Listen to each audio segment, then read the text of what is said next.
Welcome to a new fragrance review. Today we're going to try Ferrari Leather Essence.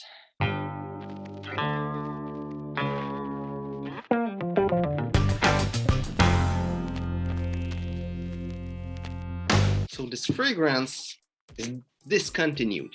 You cannot find it, and I was super lucky. I went to Winners, if I remember well, which is some kind of TJ Maxx if you're in the US. You know, those kind of discount clothes store, and I found this fragrance and I was like, crazy, they had it here. So I had to try it.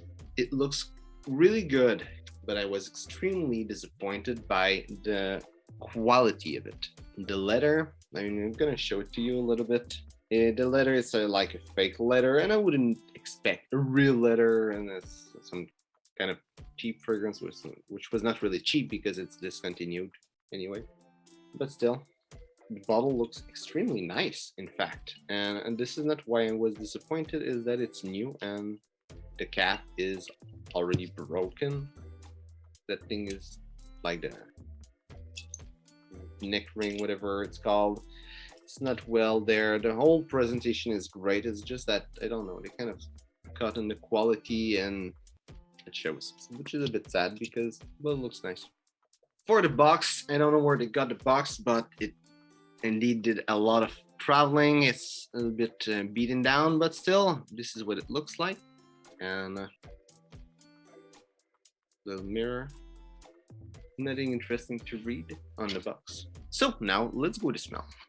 In addition to the presentation being a little bit broken, the atomizer on the fragrance is horrible. Just a little of fragrance, nothing at all that almost did get out of it. But in the end, you just have to spray more if you want more. So with the spray, you got a little bit of the smell in the air. Let's say it smells spicy. I'll analyze it more with the paper, but in the air it kind of smells spicy. Reminds me a lot of Men in Black by Bulgari. The fragrances are a bit different, but they're really playing in the same area.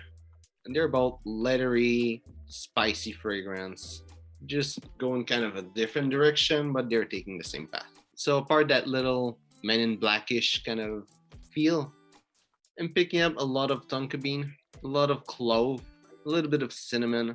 I'm gonna go back on this, but the clove is the most powerful in the opening. Picking up a little bit of bitter orange, but it's sweet because of the tonka bean. Picking up also some bergamot, and I was not picking it up on my skin. And I see there's orange and bergamot, and most of the time when I see orange and bergamot on my skin, the orange is amplified and hides the bergamot. I just realized this. I would say it's probably my skin and the bergamot might be able to appear on you, or maybe just the orange evaporate faster or something, or more stronger. I don't have a clue. But yeah, I can smell orange easier on my skin than bergamot if they are both there in a similar proportion. And that's about it. I would say there's a little bit of a candy kind of smell or feel into it. Now for how it is on my skin. In the opening, there's a lot of clove. There's a lot of vanilla and tonka bean. There's some vanilla in the opening a little bit. Might be what brings me with the candy smell, but it's more present on my skin. There's also some leather that's present, which I don't really smell on paper. I think the leather kind of gets stronger as it keeps going in the life of the fragrance. And I'm picking up bitter orange, and that's it in the opening. As it dries down, I'm starting to pick up a little bit more woody notes. The cinnamon start to appear, which is already a little bit present, kind of hidden behind the cloves. In the opening, I'm picking up some guaiac wood and some cedar.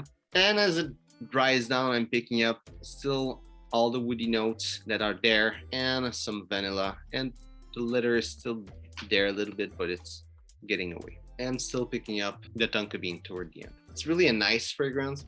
It really, again, it plays in the same family of Men in Black. I don't know why they discontinued it. It's a nice fragrance. A lot of people enjoyed it. Now for the projection, it was average. It was like projection longevity was good for the longevity, but the projection was average, a little bubble around me. Longevity was 12 hours and more that it was last on my skin, so it's pretty good. And for the complete note breakdown, top notes are cloves, bitter orange, and bergamot. Hard notes are leather, cinnamon, and tonka bean. And the base notes are vanilla, guaiac wood, patchouli, and cedar. And where I would see this fragrance, for me, it's more of will be kind of in between business and dating fragrance. It's more of an every kind of occasion. It's a bit versatile, but it's still different from normal fragrance. I think it's tonka bean that makes this. But it will be good as a business fragrance. Smell nice, elegant, powerful. As a dating fragrance could be nice. Also, it smells sweet.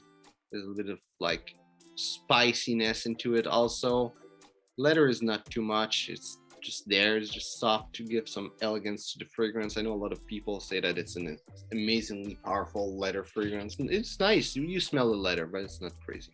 In the summer-winter spectrum, I would say it would be a good fall fragrance. It will be in between. It might be a bit powerful for summer. Wouldn't be good for summer. Would be good for winter, but not one of the best. It wouldn't cut so much through the cold, but it will cut a little bit. I think the fact that it's really sweet and spicy and all those notes might make it bad for summer, which is why I say it's more of a fall fragrance. And as an everyday scent, I think it would be nice if you enjoy spicy fragrance, lighter fragrance. Would be great. It's nice, it's mass appealing, doesn't project like crazy, still project enough so people can smell it, so no one will be annoyed by you wearing this fragrance. You might get some compliment, so it will be a good everyday fragrance. It lasts the whole day. The only bad thing is that it's super hard to find nowadays because it's discontinued. I was lucky to get it for a decent price. I wouldn't think you can have to pay like a lot of money for this fragrance, and I don't think it's really worth it. It plays in the same family than Men in Black, and for the difference it has, you're better off with Men in Black.